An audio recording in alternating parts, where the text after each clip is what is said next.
नमस्कार। मैं वसंत रावल। आज मैं आपको बताने आया हूं जन्म कुंडली के अंदर 12वें भाव का स्वामी अर्थात व्यय ग्रह कुंडली के 12 अलग अलग भाव में बैठा हो तो उसे क्या फल की प्राप्ति होती है। सबसे पहले हम लोग जानेंगे 12वें भाव से क्या क्या देखा जाता है। 12वें भाव से व्यय, खर्चा, हॉस्पिटल, बंधन, विदेशागमन, आध्यात्मिक ऊंचाइयां, ये सारी बातें 12वें भाव से देखी जाती है, क्योंकि 12वां भाव मोक्ष का भी होता है। तो आइए और गहराई से जानते हैं। जन्म कुंडली के अंदर यह है 12वां भाव। 12वें भाव का स्वामी अगर कुंडली के अलग अलग भाव में बैठा होगा तो क्या फल देगा। सबसे पहले हम लोग शुरुआत करते हैं लग्न भाव से। अगर व्यय ग्रह स्वगृही मित्र क्षेत्री उच्च का होकर लग्न भाव में बैठा हो तो ऐसे व्यक्ति विदेश जाकर अपना भाग्योदय करते हैं, विदेश जाकर स्थायी जीवन व्यतीत करते हैं। ऐसे व्यक्ति अपने मौज शौक के लिए बहुत सारा धन खर्च करते हैं। क्यों? क्योंकि 12वां भाव खर्चे का है और ये खुद तो व्यय जब बलवान होकर लग्न में बैठ जाता है तो ऐसे व्यक्ति अपने मौज शौक के लिए, अपनी इच्छाओं की पूर्ति के लिए बहुत सारा धन खर्च करते हैं। 12वां भाव मोक्ष का भी है, इसलिए ऐसे व्यक्तियों को ध्यान, मेडिटेशन, योग साधना करना, आध्यात्मिक क्षेत्र में ऊंचाइयां प्राप्त करना उन्हें बहुत अच्छा लगता है। ऐसे व्यक्ति विदेश में जाकर अपना घर बनाते हैं, वहां पे जाके बहुत सारा धन कमाते हैं और मान सम्मान, पद प्रतिष्ठा प्राप्त करते हैं और विदेश में जाके स्थायी जीवन व्यतीत करते हैं। अभी हम आते हैं दूसरे भाव के ऊपर। जैसे कि आप सभी को पता है कि दूसरा भाव कुटुंब का भाव होता है, धन का भाव होता है, वाणी का भाव होता है। व्यय ग्रह स्वगृही मित्र क्षेत्री उच्च का होकर धन भाव में बैठा हो तो ऐसे व्यक्तियों को विदेश जाकर धन कमाने के प्रबल योग बनते हैं। ऐसे व्यक्ति अपने मौज शौक के लिए, अपनी ऐशो आरामी के लिए बहुत सारा धन खर्च करते हैं। ऐसे व्यक्ति विदेश की बैंकों के अंदर बहुत सारा धन का निवेश करते हैं। ऐसे व्यक्ति विदेश जाकर बहुत अच्छा धन कमाते हैं और अपने कुटुंब के सभ्यों को आर्थिक दृष्टि से सहायता करते हैं। ऐसे व्यक्ति अपने कुटुंब के सभ्यों को भी विदेश यात्रा के लिए लेके जाते हैं या फिर विदेश में जाके उनके लिए एक अच्छा सा घर बनाते हैं। अभी अब इसके विपरीत जाते हैं कि अगर व्यय ग्रह नीच राशि में निर्बल होकर धन भाव में बैठा हो तो व्यय ग्रह पाप ग्रहों से दृष्ट, पाप ग्रहों से पीड़ित होकर धन भाव में बैठा हो तो ऐसे व्यक्ति अपनी बुरी आदतों की वजह से अपने अय्याशी के लिए बहुत सारा धन खर्च करते हैं और पायमान हो जाते हैं। कुंडली के अंदर ये होती है राइट आंख और ये होती है लेफ्ट आंख। अगर व्यय पीड़ित होकर दूसरे भाव में बैठा हो तो उस व्यक्ति को राइट और लेफ्ट दोनों आंख के अंदर ऑपरेशन होने की संभावना रहती है और ऐसे व्यक्ति ज्यादातर धन की बचत नहीं कर पाते। अभी हम आते हैं तीसरा भाव। जैसे कि आप सभी को पता है कि तीसरा भाव छोटे भाई बहनों का होता है, छोटी मुसाफरी का होता है, मेहनत, साहस और पराक्रम का होता है। तो सुनिए, व्यय ग्रह स्वगृही मित्र क्षेत्री उच्च का होकर तीसरे भाव में बैठा हो तो ऐसे व्यक्ति बहुत ही मेहनतू, साहसिक, पराक्रमी होते हैं और ऐसे व्यक्ति विदेश में जाकर बहुत मेहनत करके धन कमाते हैं। ऐसे व्यक्ति अपने छोटे भाई बहन के साथ भी अगर विदेश में रहे तो भी उन्हें बहुत लाभ होता है, या फिर ऐसे व्यक्ति के जो छोटे भाई बहन हैं वो विदेश जाकर स्थायी जीवन व्यतीत करते हैं। ऐसे व्यक्तियों को धन कमाने के लिए बार बार विदेश यात्रा के योग बनते हैं या फिर ये लोगों को विदेश की टूर मारनी पड़ती है धन कमाने के लिए। ऐसे व्यक्ति अगर एक अच्छे स्पोर्ट्समैन हो तो उन्हें अपने स्पोर्ट्स के लिए बार बार देश विदेश की यात्रा करने के योग बनते हैं। ऐसे व्यक्ति एक अच्छे लेखक, कवि, संपादक हो तो भी उन्हें देश विदेश की यात्रा के योग बनते हैं। ऐसे व्यक्ति टूर मैनेजर भी हो सकते हैं और टूर मैनेजर होने की वजह से उन्हें बार बार विदेश की टूर में जाना पड़ता है, ये भी देखा गया है। अभी हम लोग आएंगे चौथा भाव। तो आप सबको पता है कि चौथा भाव माता का भाव होता है, मकान, वाहन, प्रॉपर्टी का भाव होता है, हृदय का भाव होता है। अगर व्ययेश ग्रह स्वगृही, मित्र क्षेत्री, उच्च का होकर चतुर्थ भाव में बैठा हो तो ऐसे व्यक्ति को विदेश जाकर मकान बनाने के प्रबल योग बनते हैं। ऐसे व्यक्ति को विदेश में जाकर अच्छी गाड़ी खरीदने के योग बनते हैं। ऐसे व्यक्ति विदेश जाकर मकान, वाहन, प्रॉपर्टी जैसी स्थावर मिलकत के अंदर धन का इन्वेस्टमेंट करे, पैसे का इन्वेस्टमेंट करे तो उन्हें बहुत अच्छा लाभ होता है। ऐसे व्यक्ति अपनी माता को विदेश यात्रा करवाते हैं। ऐसे व्यक्ति का भाग्योदय विदेश जाने से होता है। अगर ऐसे व्यक्ति विदेश जाए तो वहां जाके बहुत अच्छा धन कमाते हैं, अपने लिए अच्छा मकान, वाहन, प्रॉपर्टी खरीदते हैं और स्थायी जीवन व्यतीत करते हैं। अभी हम आते हैं पांचवा भाव। तो सबसे पहले आपको पता है कि पंचम भाव से क्या क्या देखा जाता है। पांचवा भाव संतान का भाव है, बुद्धि का भाव है, विद्या का भाव है। तो सुनिए, व्ययेश स्वगृही, मित्र क्षेत्री, उच्च का होकर पंचम भाव में बैठा हो तो ऐसे व्यक्ति के बच्चे विदेश में जाकर पढ़ाई करते हैं। ऐसे व्यक्ति खुद भी विदेश जाकर पढ़ाई कर सकते हैं, क्योंकि यह पढ़ाई और यह विदेश। अगर यहाँ का मालिक बलवान होकर पंचम भाव में बैठा हो तो ऐसे व्यक्ति मास्टर डिग्री हासिल करने के लिए विदेश जाते हैं, और या फिर ऐसे व्यक्ति के बच्चे पढ़ाई करने के लिए विदेश जाते हैं। ऐसे व्यक्ति को विदेश जाकर किसी से प्रेम हो जाता है, क्योंकि यह विदेश, यह पांचवा भाव प्रेम का, प्रेम संबंध का है। तो व्ययाधिपति अगर शुभ स्थिति में बलवान होकर पंचम भाव में बैठा हो तो ऐसे व्यक्ति को विदेश जाकर वहां की व्यक्ति से प्रेम हो जाता है। ऐसे व्यक्ति जिसे प्रेम करते हैं उसके साथ शादी करके उसे विदेश लेके जाते हैं, ये भी हो सकता है। ऐसे व्यक्ति बड़ी डिग्री हासिल करने के लिए विदेश जाते हैं और वहां जाके फिर स्थायी जीवन व्यतीत करते हैं और वहां पे किसी से प्रेम हो जाता है और उसी के साथ आगे का जीवन व्यतीत करते हैं। अभी हम आते हैं छठवें भाव के ऊपर। तो सुनिए, जैसे कि आप सभी को पता है कि छठवां भाव ऋण, रोग, शत्रु, मामा, बैंक लोन, ये सभी चीजों का है। अगर व्ययेश ग्रह स्वगृही, मित्र क्षेत्री, उच्च का होकर छठवें भाव में बैठा हो तो खड्डे का मालिक खड्डे में, यानी कि त्रिक भाव का मालिक त्रिक भाव में, तो यहाँ पे बनता है विपरीत राजयोग। फिर से कहूंगा, व्ययेश अगर शुभ स्थिति में बलवान होकर छठवें भाव में बैठा हो तो यहाँ पे विपरीत राजयोग निर्माण होता है। उसके लिए लग्नेश की स्थिति को देखना भी आवश्यक होता है। ऐसे व्यक्ति विदेश जाकर नौकरी करें तो उन्हें बहुत ज्यादा लाभ होता है। ऐसे व्यक्ति विदेश जाकर अगर हेल्थ सेंटर यानी कि तंदुरुस्ती की केयर करने वाला कोई कामकाज करे, कोई कार्य क्षेत्र में जाए तो उन्हें बहुत लाभ होता है। जैसे कि ऐसे व्यक्ति अगर जिम खाना खोले, aerobic classes, Zumba classes, yoga classes, karate classes, boxing classes, जैसे कोई भी तंदुरुस्ती से कनेक्टेड या फिर अपनी सुरक्षा से कनेक्टेड कोई कार्य करे, शत्रु के ऊपर विजय प्राप्त करने वाला कोई भी काम करे तो उन्हें बहुत अच्छा मान सम्मान मिलता है, यश जस प्राप्त होता है और धन की भी वृद्धि होती है। अगर 12वें भाव का स्वामी शुभ स्थिति में बलवान होकर छठवें भाव में बैठा हो तो ऐसे व्यक्तियों को कायदा कानून, कोर्ट कचहरी के काम में आसानी से सफलता प्राप्त होती है, विजय प्राप्त होती है। ऐसे व्यक्ति शत्रुओं के ऊपर आसानी से विजय प्राप्त कर लेते हैं, इसलिए उनको शत्रुहंता भी कह सकते हैं।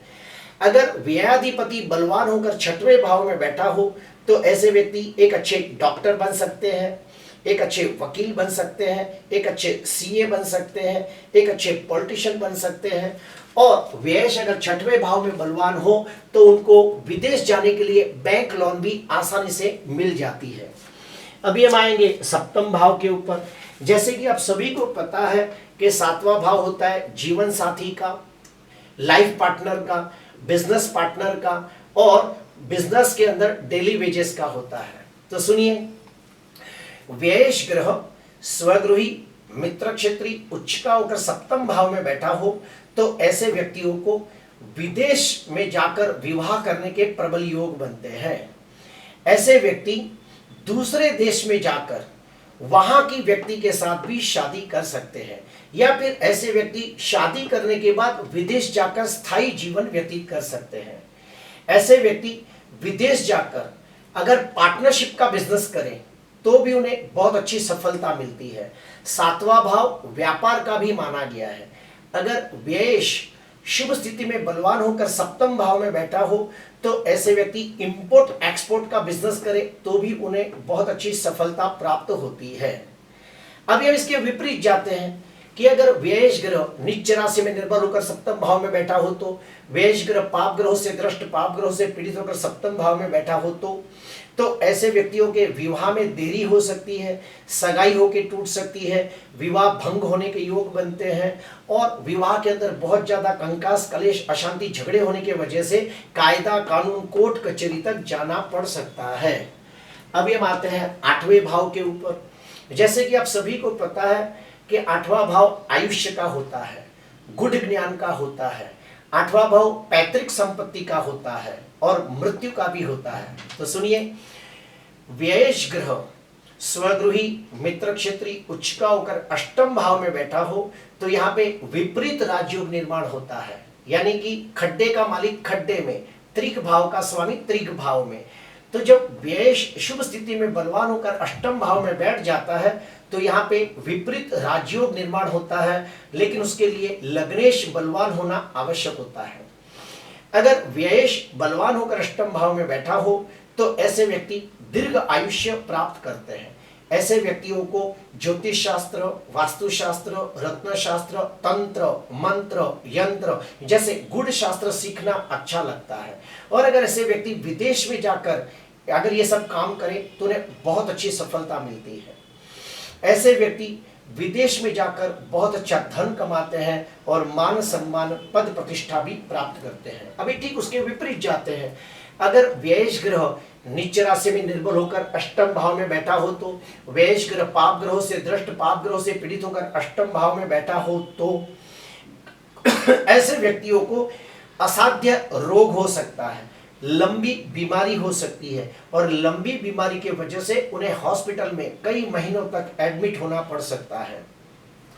ऐसे व्यक्तियों को विदेश जाकर वाहन अकस्मात के योग बनते हैं या फिर वाहन अकस्मात की वजह से हॉस्पिटल में एडमिट होना पड़ सकता है या फिर उसके शरीर के ऊपर कोई बड़ा ऑपरेशन भी आ सकता है। अभी हम लोग आएंगे नवम भाव। जैसे कि आप सभी को पता है कि नवम भाव होता है भाग्य का, किस्मत का, नसीब का, पिता का, लंबी मुसाफरी का, धर्म और आध्यात्म का है। अगर व्ययेश ग्रह स्वगृही मित्र क्षेत्री उच्च का होकर भाग्य भाव में बैठा हो तो ऐसे व्यक्तियों का विदेश जाने से भाग्योदय होता है। ऐसे व्यक्तियों को विदेश जाकर स्थायी जीवन जीने के प्रबल योग बनते हैं। ऐसे व्यक्ति धर्म आध्यात्म के क्षेत्र में जाए तो ऊंचाइयां प्राप्त करते हैं। ऐसे व्यक्ति विदेश में जाकर धर्म का प्रचार करते हैं। ऐसे व्यक्ति विदेश में जाने के बावजूद अपने धर्म और अपनी संस्कृति का पालन करते हैं। अगर व्ययेश नवम भाव में बैठा हो तो ऐसे व्यक्ति अपने पिता को भी विदेश लेके जाते हैं या फिर पिता को विदेश की टूर करवाते हैं। अभी हम आते हैं दसम भाव। जैसे कि आप सभी को पता है कि दसम भाव कार्य क्षेत्र का होता है, मान सम्मान का होता है, पद प्रतिष्ठा का होता है। अगर व्ययेश ग्रह स्वगृही मित्र क्षेत्री उच्च का होकर दसम भाव में बैठा हो तो ऐसे व्यक्ति को इंपोर्ट एक्सपोर्ट के व्यापार से बहुत लाभ होता है। ऐसे व्यक्ति विदेश में जाकर मान सम्मान पद प्रतिष्ठा प्राप्त करते हैं। ऐसे व्यक्ति विदेश जाकर धनवान, यशवान, कीर्तिवान होते हैं। और व्ययेश अगर दसम भाव में बलवान होकर बैठा हो तो अपनी सातवीं दृष्टि से चौथे भाव को भी देखता है। तो ऐसे व्यक्ति विदेश में जाकर अपने लिए अच्छा मकान, वाहन, प्रॉपर्टी खरीदते हैं और विदेश में मान सम्मान पद प्रतिष्ठा प्राप्त करते हैं। अभी हम आते हैं 11वें भाव के ऊपर। तो सुनिए, अगर 11वें भाव का स्वामी अगर 11वें भाव के अंदर ही बैठा हो तो सोने पे सुहागा जैसा फल देता है। अगर 12वें भाव का मालिक अगर 11वें भाव के अंदर स्वगृही मित्र क्षेत्री उच्चता होकर बैठा हो तो यहाँ पे भावात भावम का नियम लागू पड़ता है। फिर से कहूंगा, 12वें भाव का स्वामी 12वें भाव से 12वें भाव में बैठा हो तो भावात भावम का नियम लागू पड़ता है और राजयोग जैसा फल मिलता है। ऐसे व्यक्ति को अपने बड़े भाई बहनों के द्वारा विदेश जाने के प्रबल योग बनते हैं, या फिर ऐसा व्यक्ति अपने बड़े भाई बहनों को विदेश लेके जाता है, या फिर बड़े भाई बहनों की मदद से व्यक्ति विदेश जाता है।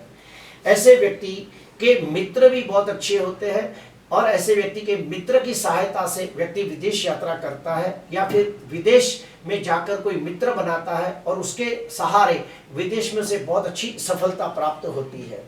ऐसे व्यक्ति को विदेश जाकर बहुत अच्छा धन लाभ होता है।